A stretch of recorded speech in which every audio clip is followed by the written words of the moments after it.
Dr. Lawrence W. Moore, and welcome to Lesson 2 of Learning Synthesis with Pure Data.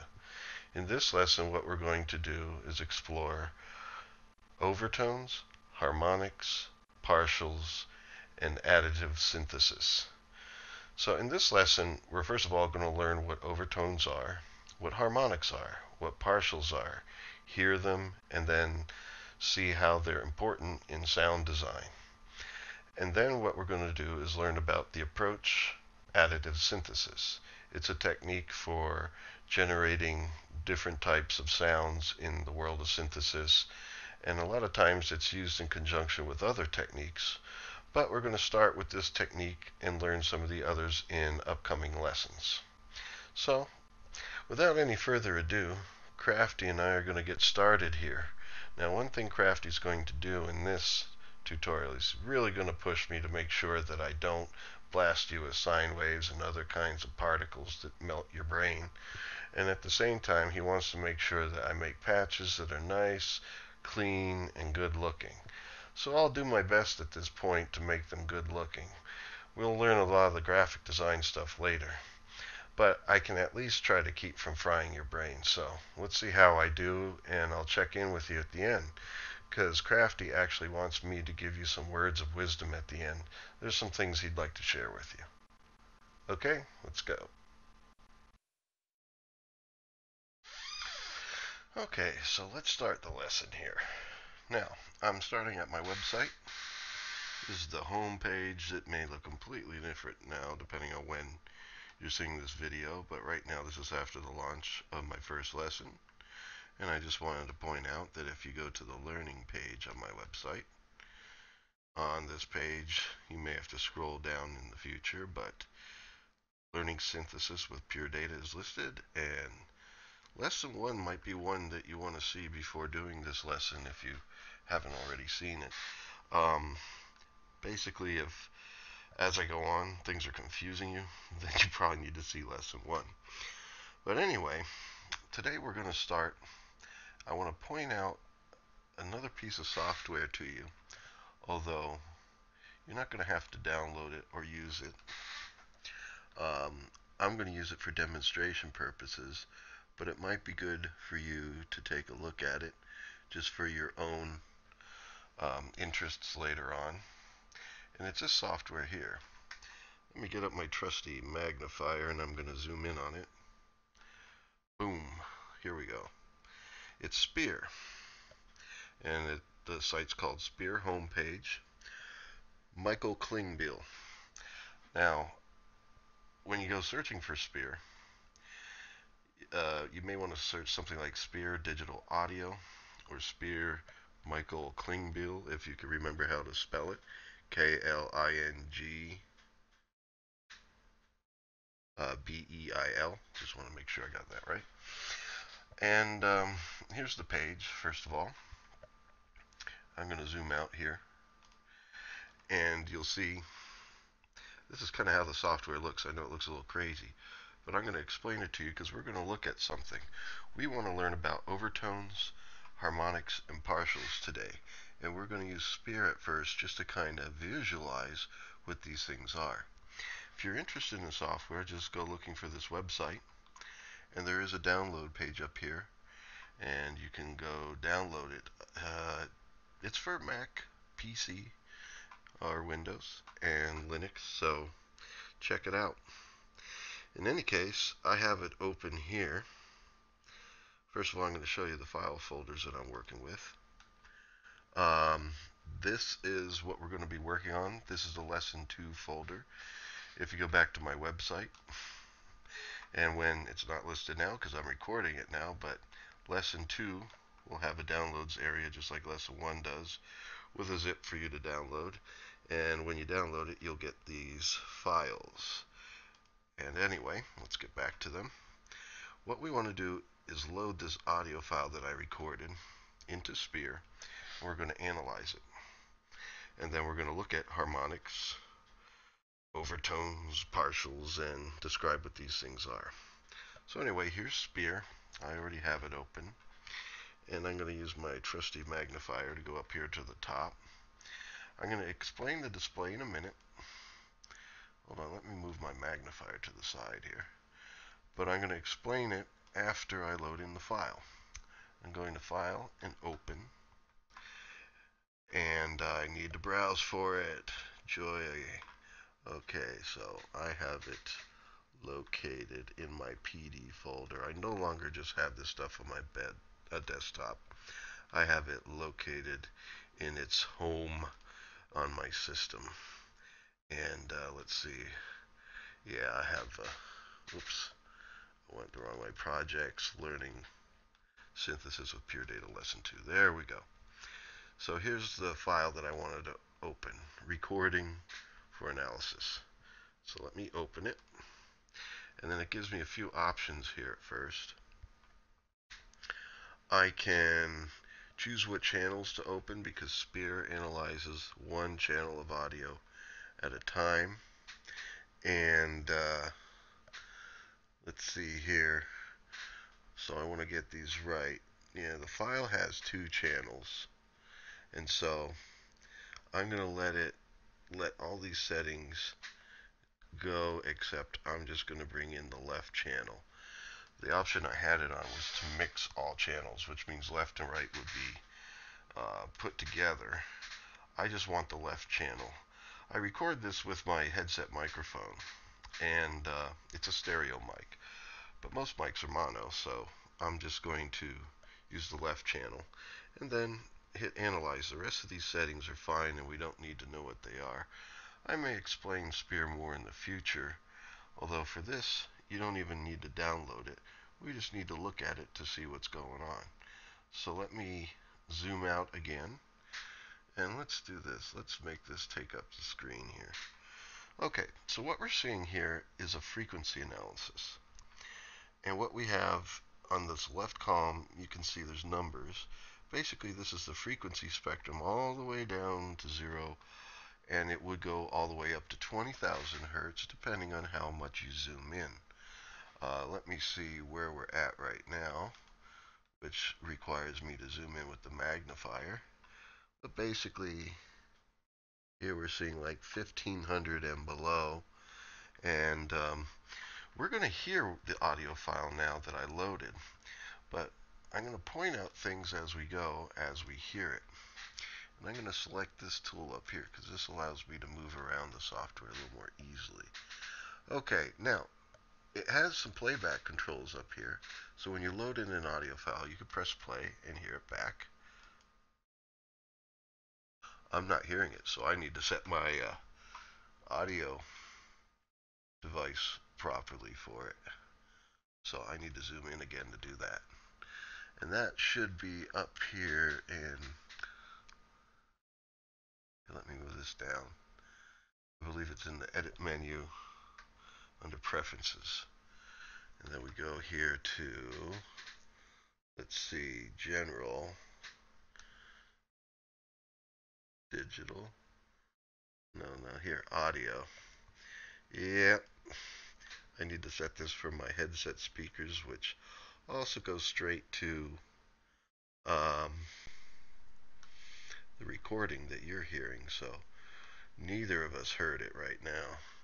There we go. That should do it. Let's zoom out and let's play it again. Hello, I'm recording this sample for analysis in Spear.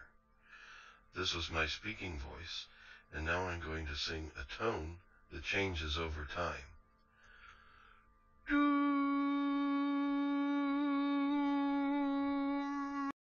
I'm going to stop it right there because I want to explain one thing first of all. This is a frequency analysis, so we're seeing the frequency spectrum. And actually I selected some stuff there, so now it's red. See, can I click and deselect it? No. Alright, but anyway, just ignore the fact that this is red now. Or actually, let's make all of it red. There we go. Actually, you can see it better this way. What we see in the first half here, this is when I was speaking.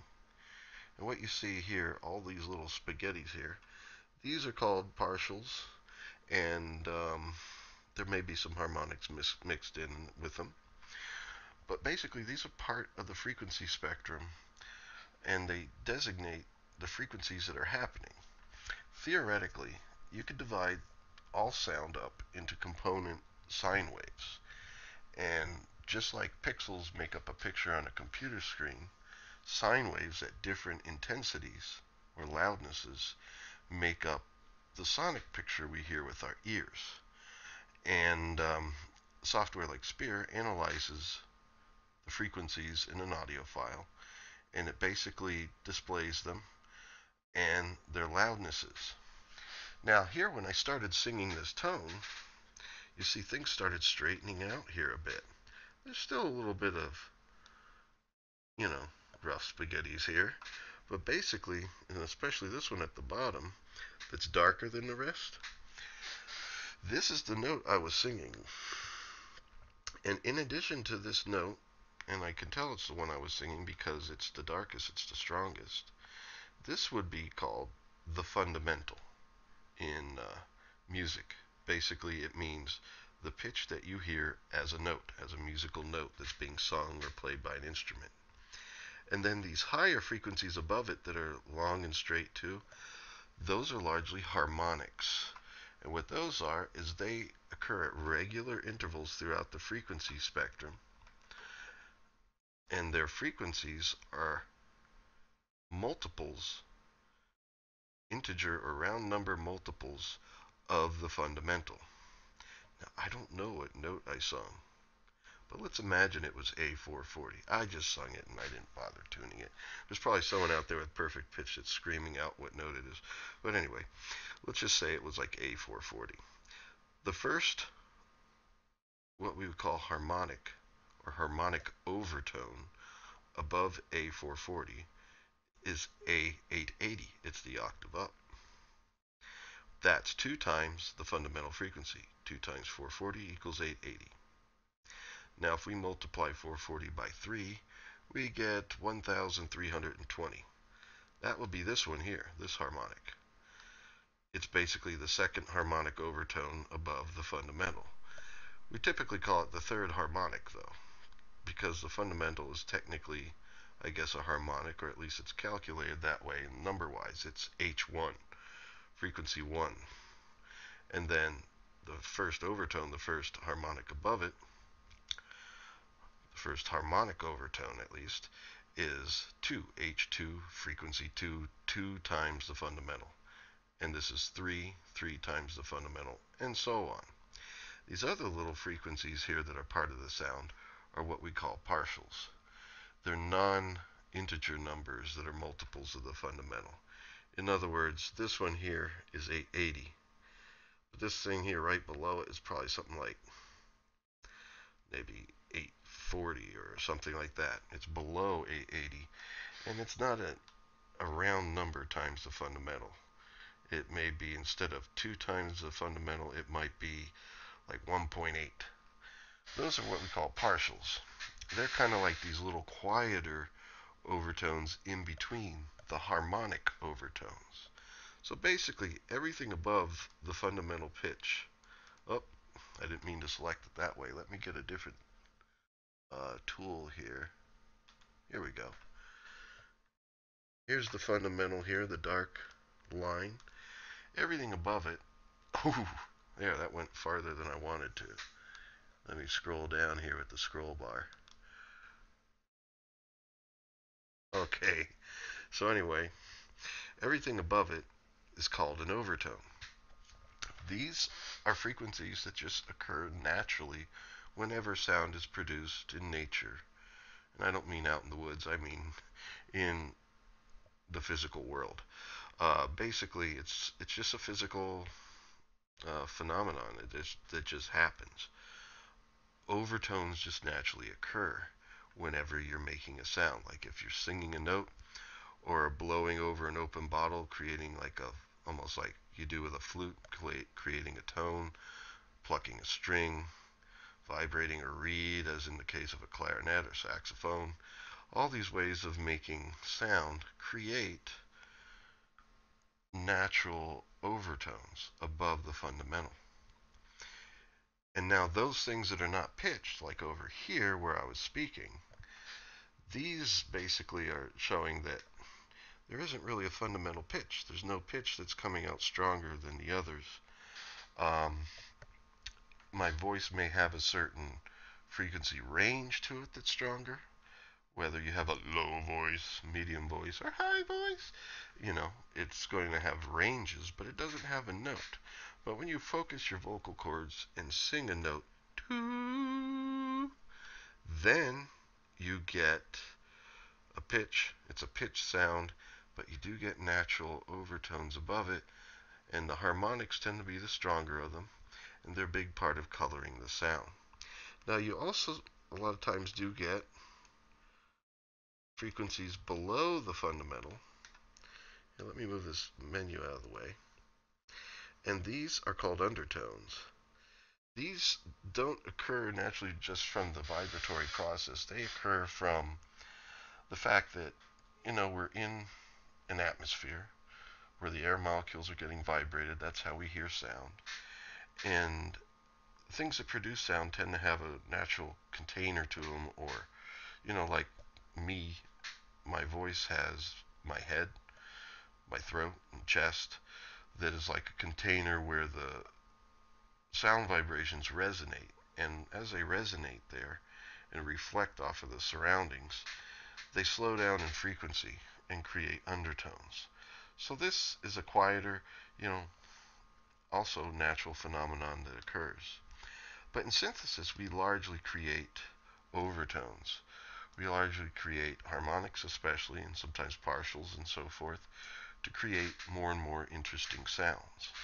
Now, there's still one other thing I want to point out here. All right, here's where I'm going to start, where I start singing the tone. Find the mouse cursor right here. I'm going to start here, and I'm going to play, and you'll see that my tone changes over time. Basically, I made the pitch that I was singing sound more nasally over time.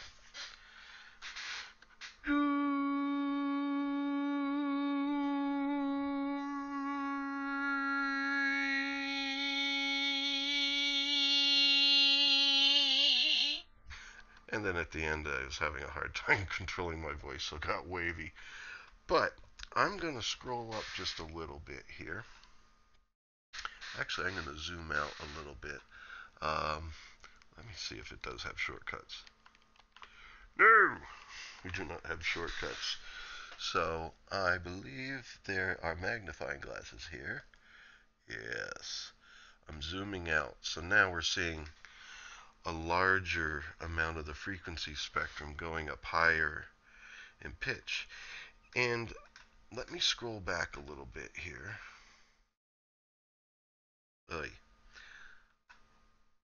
Alright, this will display what I want to show you if I go like this. Alright. No, it's better when it's not selected like that. Alright, I'm selecting red over here just to get the red out of the way. It's easier to see it in the black and white. So what we're looking at is the black and white regions. Over here where my tone was a little more hollow, we see the fundamentals the strongest thing. And then as I got more nasally, basically what started happening is higher and higher frequencies started getting louder and louder. The harmonics started taking over in intensity. We still do see, I do see a gray line here. It may be hard for you to see, but there is still a gray line here for the fundamental. But these harmonics are getting stronger than the fundamental. And in fact, by the end, the overriding pitch is somewhere up here. Probably right here. It's almost like creating a new fundamental. But basically, what I did to make the sound more nasally was to kind of close off my nasal region a bit, and that forced higher and higher frequencies to stand out. It's forced the harmonics to stand out in strength first, and then they became so strong that they kind of took over. This is what we call a good demonstration of tone color or timbre. It's the balance or the intensity of the different harmonics in sound that give them different colors. And so, doo sounds different than. Now there, I basically still sang largely the same pitch, but I made the second one more nasally, and the reason why it sounds more nasally is more high frequency content is in the mix. They're more intense and they're louder. This is a big thing to understand when dealing with synthesis. And so what we're going to do next is we're going to go to PD and look at one of the patches I made. So I'm going to minimize this for now. Here's a blank Spears screen that stayed open. And I'm going to open up the top of these two patches here. This is Additive Synthesis. Oh yeah, for some reason it always likes to be opened as an administrator on my computer. And so PD's opening right now with, yeah baby. Alright, I'm going to turn this down. There we go. Turn it down. But basically you see this makes a tone here. Now, this may look a little bit confusing here at first. In fact, what I'll do is I'll give you a tour, but at this point I'm less concerned about you understanding the mechanics of this and more concerned about you understanding a principle that I'm going to show you. Basically, what we could see from the zoomed out points here, I just want to call your attention to these vertical sliders here. These are basically used to control the amplitude of oscillators down below them. And these are all OSC tilde oscillators. In other words, they're all sine waves. And they all have their strengths or intensities controlled by these sliders up here. And so, if I turn this on, you're going to see we have the first one here at the left all the way up and the rest all the way down. And when I turn it on, up in the display here, you see a sine wave. I'm going to turn it down so it's not bothersome anymore. But up here we saw a sine wave up here because there was just one sine wave sounding. Now what I'm going to do is turn up these sliders little by little, going up. From left to right, they're arranged 2 times the fundamental, 3 times the fundamental, 4, 5, 6, 7, 8. And actually they are.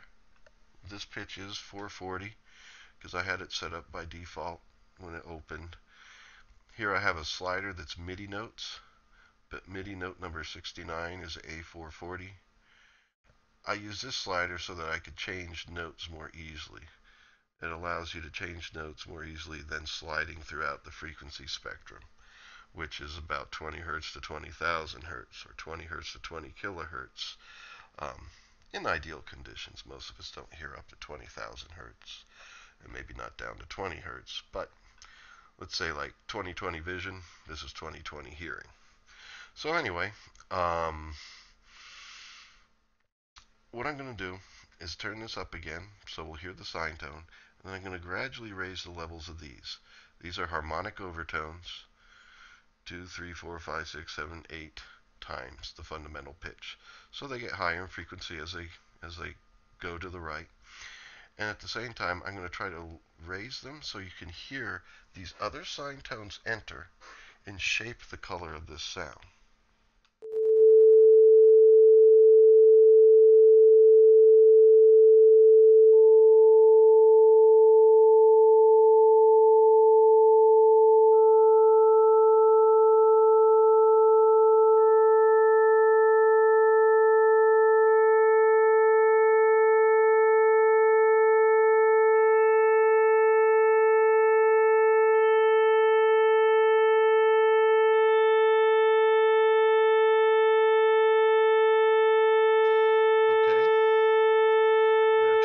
So I could talk to you.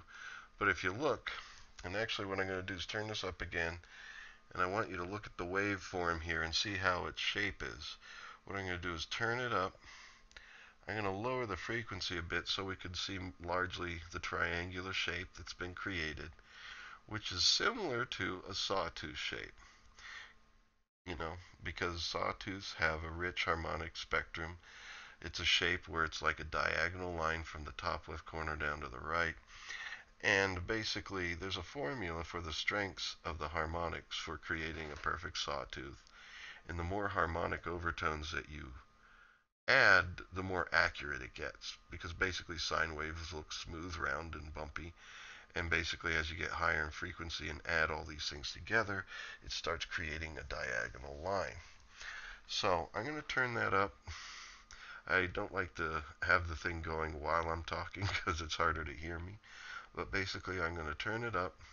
We'll see this triangular shape happen, and then I'm going to gradually take out these harmonics by putting them back down to 0, and then you'll see it turn back into a smooth, round sine wave shape.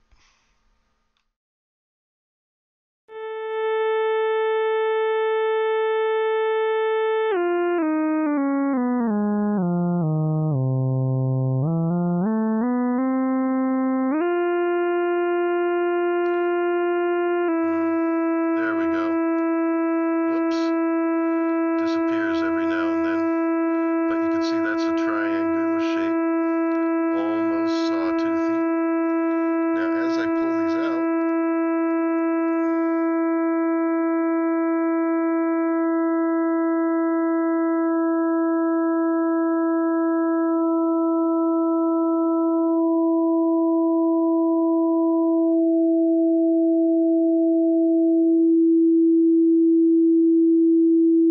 and now it's smooth around and sine wavy, because we're only seeing one sine wave. Basically, these other sine waves are shorter in wavelength and more frequent in their bumpiness because they're higher frequencies.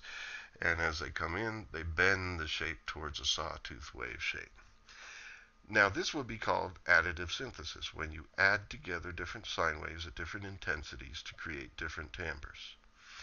And this would be additive synthesis at its purest. And if we wanted to make this more useful, we would add more and more harmonics.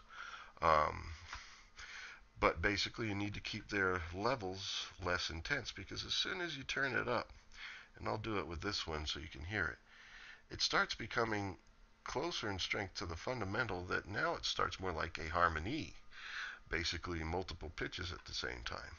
When it's quieter, it colors the fundamental. But as it gets louder, then it becomes a pitch in and of itself, and we hear it as two musical tones.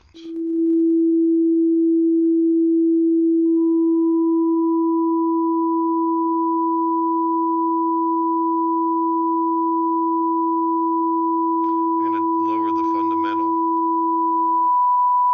and there you go. That's the actual frequency.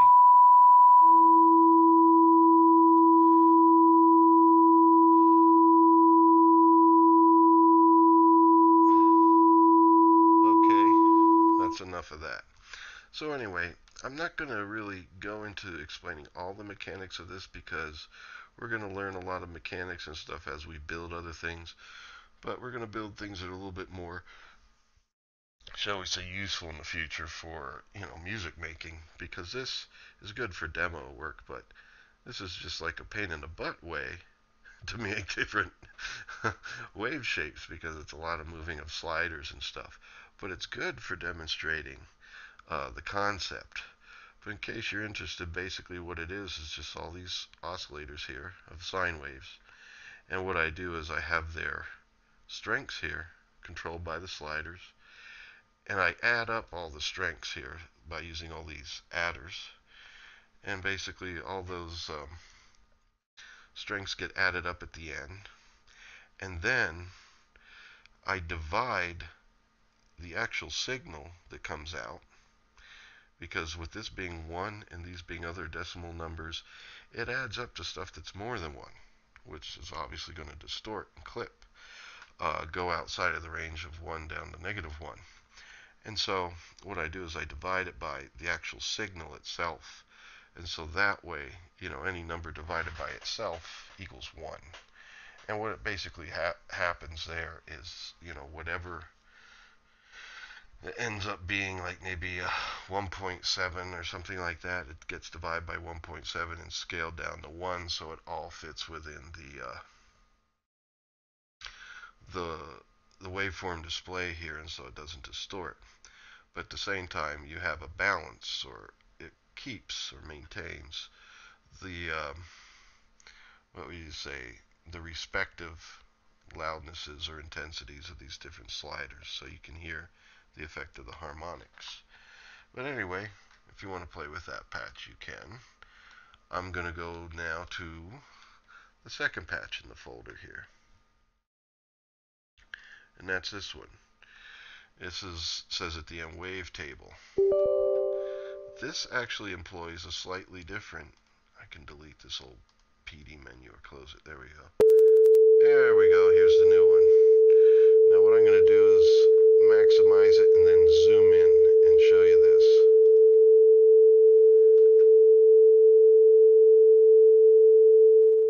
Let's turn it down first. But as you hear, it's another sine tone. But in this display, what we have is a sine shape here. And over here, this is our actual audio display. This is the sound coming out. What this is this is a sine wave shape inside a table. And I'm using an object down here somewhere. No, here. Tab OSC4 tilde. This is an object in PD that allows you to take a table, which is this one here called wave, and oscillate it like it's an oscillator.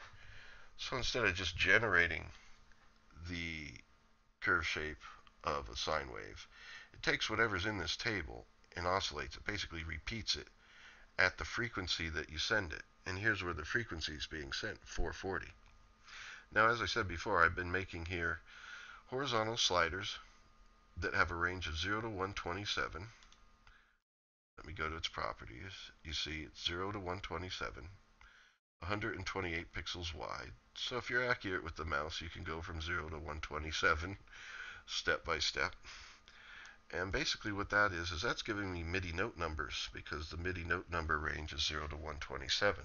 It's basically a range of all the useful musical notes, and even some that are a little bit lower or higher than the commonly used musical notes in, let's say, even an orchestra. Basically the range of useful musical notes, as in notes that are played, fundamentals, in other words. And so it gives us a range of 0 to 127. This object, M to F, converts it from MIDI note numbers to frequency.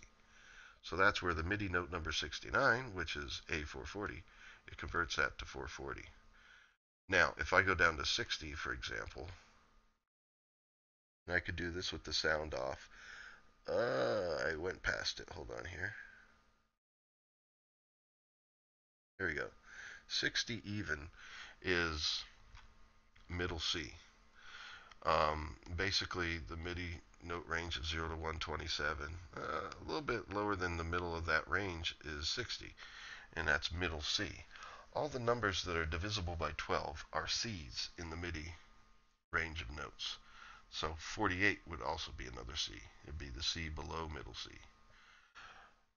Second space from the bottom on the bass clef staff, for those of you who play the home game. So anyway, this is its frequency. Middle C is apparently 261.6 hertz. We usually deal with A440 because it's a nice round number. Here, this tab oscillator is then oscillating that many times per second, generating this shape that many times per second. And so as you go higher in frequency or higher in pitch, it oscillates it more times per second. And that's how it makes the sound. Now what I have here is basically volume control, controlling the amplitude of the amplifier here. Here's our old friend tab right that makes the display over here. It's even still on right now, but the volume's all the way down, so it's flatlined, 0 amplitude. Here's our DAC where the sound goes out. And here I made a load bang that basically bangs a few messages to start, so it starts with a few settings. Like it bangs 69 up here to make A440. It bangs this one here to make it, oh wait a minute, that doesn't hook up there.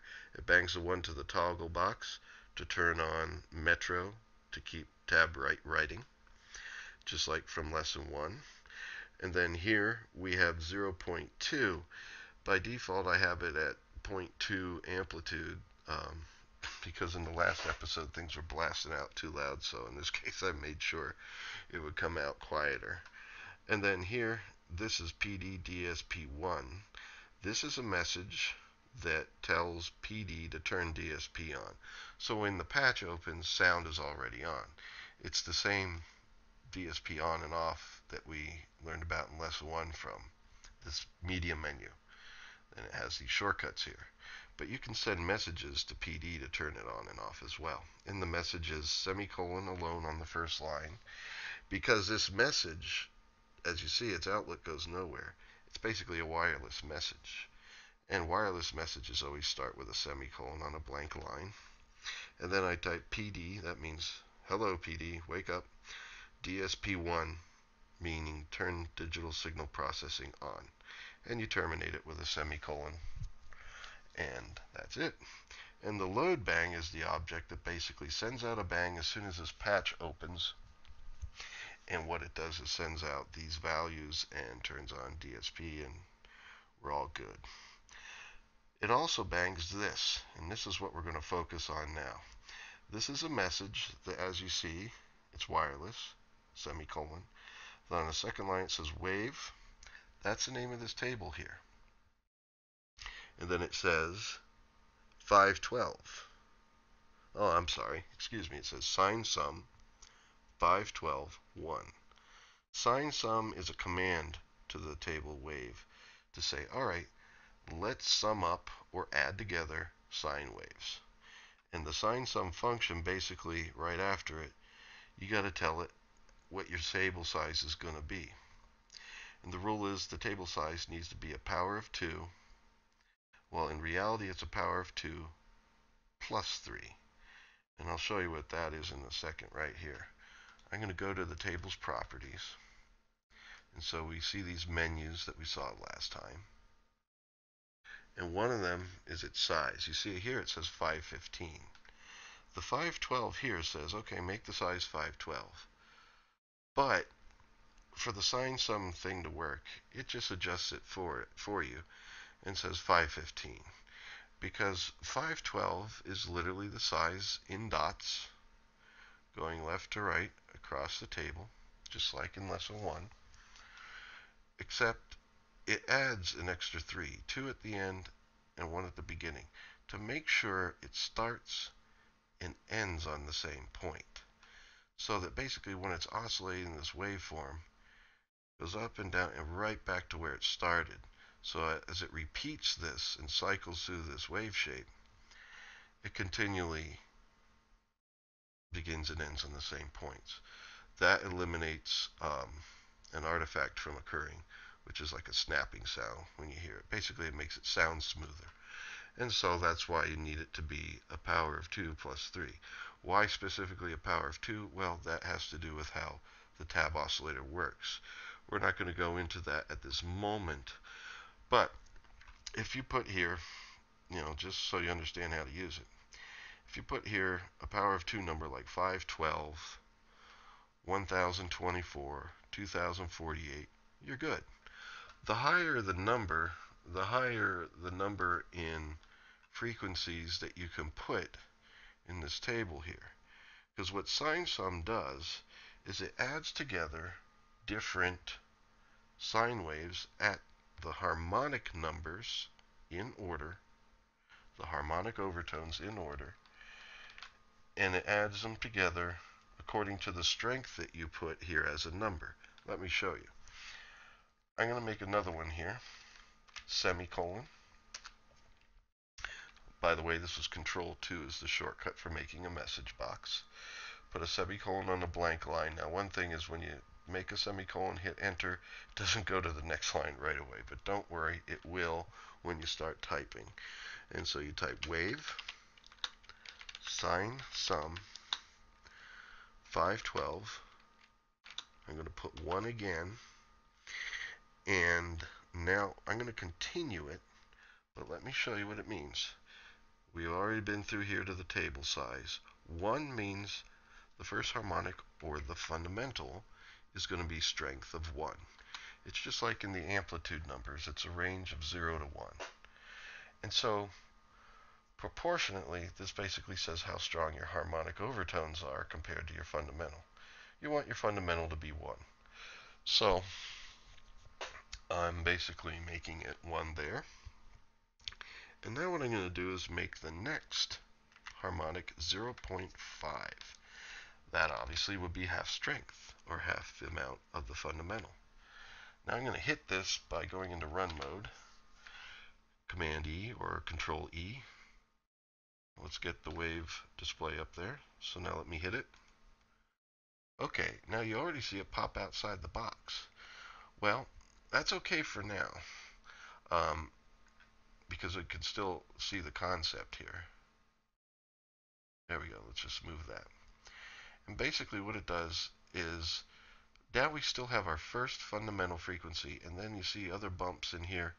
Basically, it's combined together a sine wave that is full strength with a sine wave that's half strength, and the one that's half strength is at a frequency that's twice the fundamental, or an octave up. The first harmonic overtone, just like before, if the pitch is 440, this one will be 880, and it's half strength. And so you start seeing bumps occur. I'm going to keep going up, and I'm going to go up in the pattern of strengths that is used for making a sawtooth wave shape. Specifically, they are the strength that you use, or the intensity that you use, should be 1 divided by the harmonic number. The first overtone, harmonic overtone, is 0.5. That's 1 over 2. I'm just putting it in decimal point form. 1/2 is 0.5. Now the next one will be 1 over 3. That in decimal numbers is 0.333. Actually, the 3's continue. It's a repeating number. It doesn't divide evenly. So putting it to 3 decimal places like that is fine. So the next one is 1 over 4. Well, that's 1/4. That's 0.25. Next one is 1 over 5. That's basically 1/20th, or 0.2. You could put 0.2 or 0.2. Actually, PD corrects it for you, but I'm going to put in 0.2 just to be a nice guy. Crafty likes it. Okay, now, the next one is 1 over 6. Okay, getting harder to do the math. That's 0.166, and it repeats the 6's, but 0.166 is enough. Then it's 1 over 7, 0.142, and that's good for now. 8, I could put that in, but whatever. You don't need to divide that far. The next one is 1 over 8. That's 0.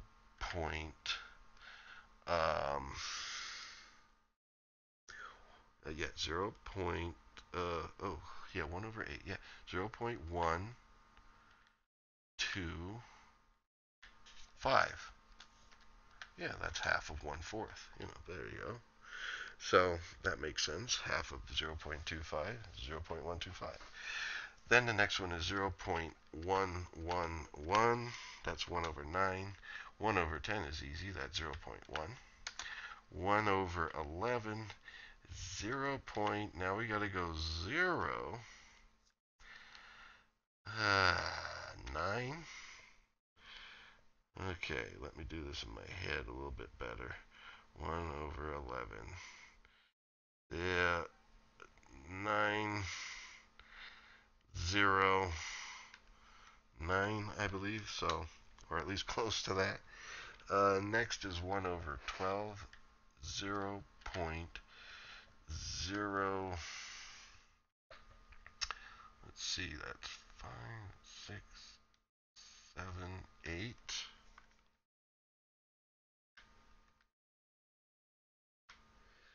0.8, and let me keep going here.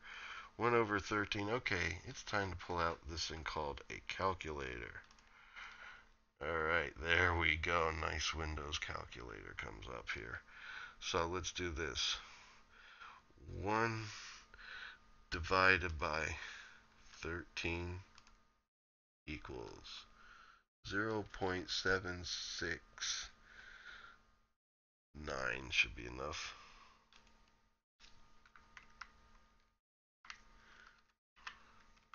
And actually 13 harmonics, that should be good. Let's see what its shape looks like. Now it is going to explode out of the table a bit. Okay, that's not right. I have an error here, so I got to check my error. Basically, one of these values is too strong. That's why it doesn't look right. 0.5, 0.333, 0.25, 0.2, 0.1666, 0.148, 0.125,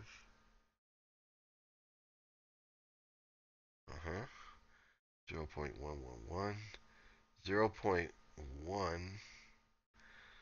0.0999, 0.08888, 0.0. See, this is too loud. That threw it off. There we go. So you got to be careful. The way this works is each number place is a harmonic strength until you stop them. So it will, there's no way of it knowing what you mean. And there we go. So now we're getting more of a sawtooth wave shape. That 13th harmonic there was too strong, so it started going up and down too far. But see, now you have roughly a sawtooth wave shape. Now, as you see, this is exploding out of the table. There's ways of scaling this to be within the table. But one of the good ways of doing this, like for the sake of like making sound here, is just to not raise your loudness too much.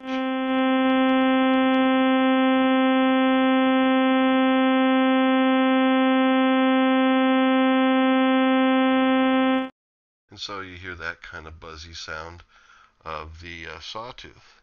So what I'm going to do is switch between the two.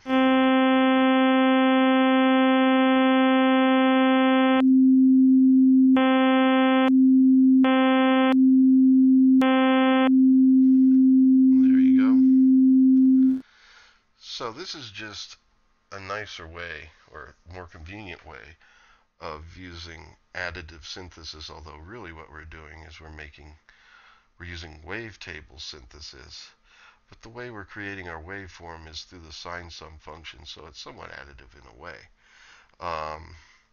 But it's combining the two. This is more convenient than having, like, 13 sliders to do this and stuff. So, and actually there's more convenient things in this.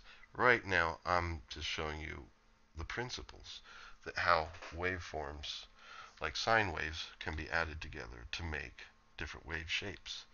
So let me make another one here. Now, just to keep it on screen, I'm going to put it here. This is going to be the formula for a square wave.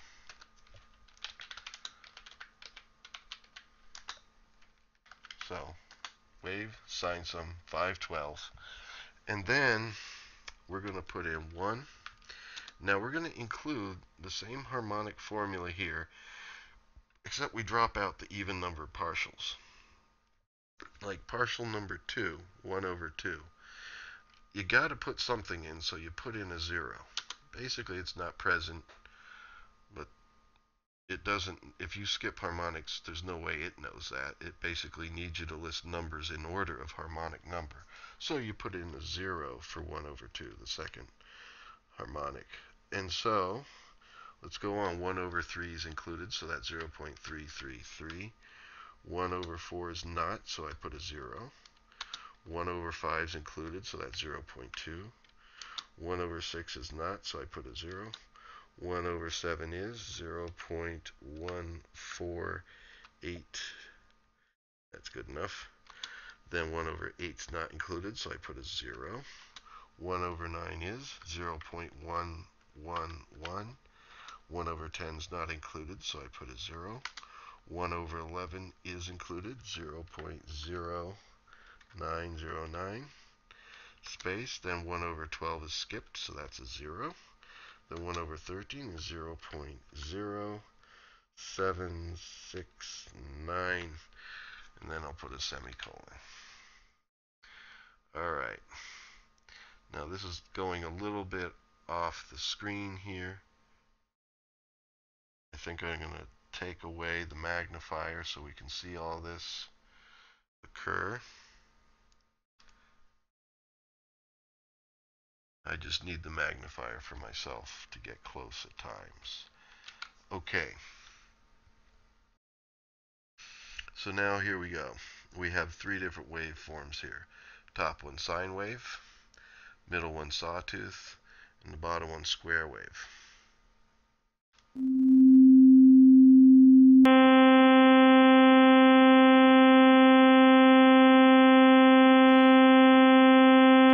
I have an error because I didn't hear it change.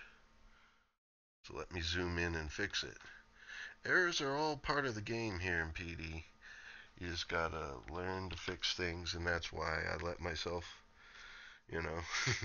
make errors on the spot so that you can see about fixing them. Sin sum. It's not sin sum. It's sine. Oh, syncium. Okay. Sine sum. You gotta spell it right. PD doesn't know what you're talking about with syncium. Okay, so here we go. Crafty's not pleased. Alright, so here we go. Let's hear the square wave.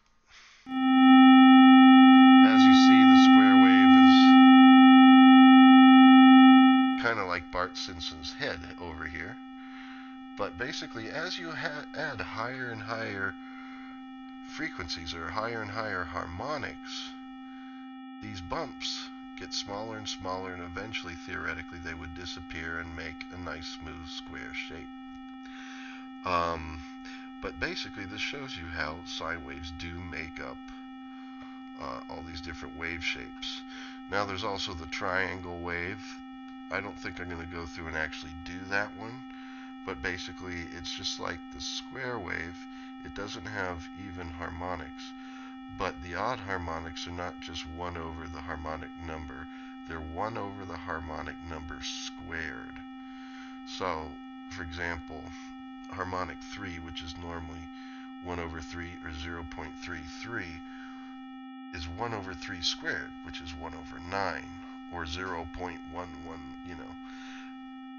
basically, you can tell from that, being 1 over the harmonic number squared, the intensities of the harmonics are quieter in a triangle wave. And that's why a triangle wave looks more like a sine wave. It would look like a triangle going up and down. It would look more like a sine wave because it has fewer harmonics, but also has lower harmonic strengths. You know what? Maybe I'll make it for you. Man, I shouldn't be lazy. I should do this. Crafty's pissed at me now. Alright, so let's do this. I'm going to duplicate this one here for the square wave. I'm going to turn off the tone because it's annoying me. There. And then what I'm going to do, alright, instead of 1 over 3, it's 1 over 3 squared, which is 1 over 9, 0.111. Then it's 1 over 5 squared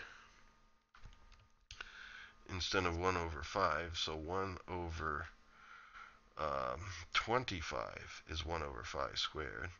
And that equals 0.04, I believe. I'm going to double check myself. Let's clear it and do it. Let's see here. 1 divided by 25.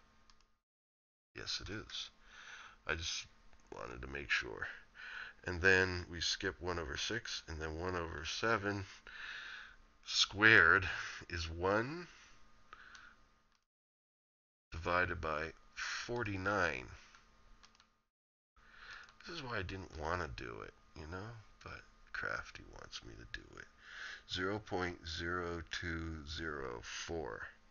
So Okay, 0.04 here, 0.0204. Then we skip the 7th. No, wait a minute, that is the 7th, this is the 8th. 1 over 9 squared, that's 1 divided by 81. So we clear it. 1 divided by 81. 0.01234567 It skips 8. 0.0123 I'll put. That's good. Alright. I believe that's right here.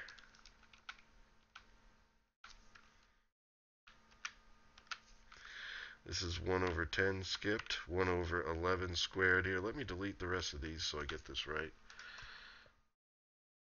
Only 2 more to go.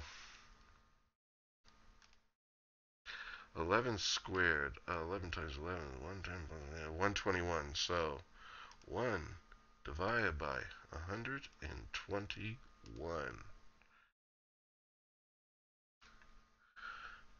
0.0082.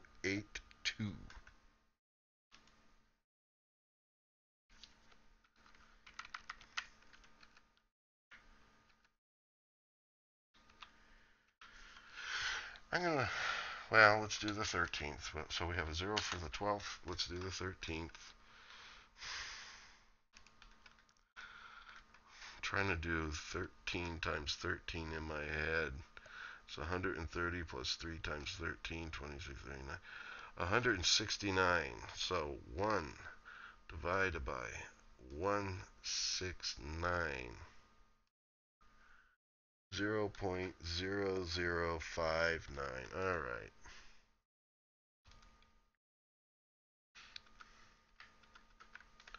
As you see, these numbers are much smaller in amount because, you know, up here we're in the 13th harmonic, it was 0.07. Now it's 0.0095. Wait a minute. No, 59. Yeah, but whatever. The whole thing is they're much smaller numbers. Okay. Now let's see how it looks by hitting it. There we go. Now it looks sine wavy. Basically, as you go higher and higher in frequency, this does point out a little bit more. But you'll hear it has less harmonic content, less nasally.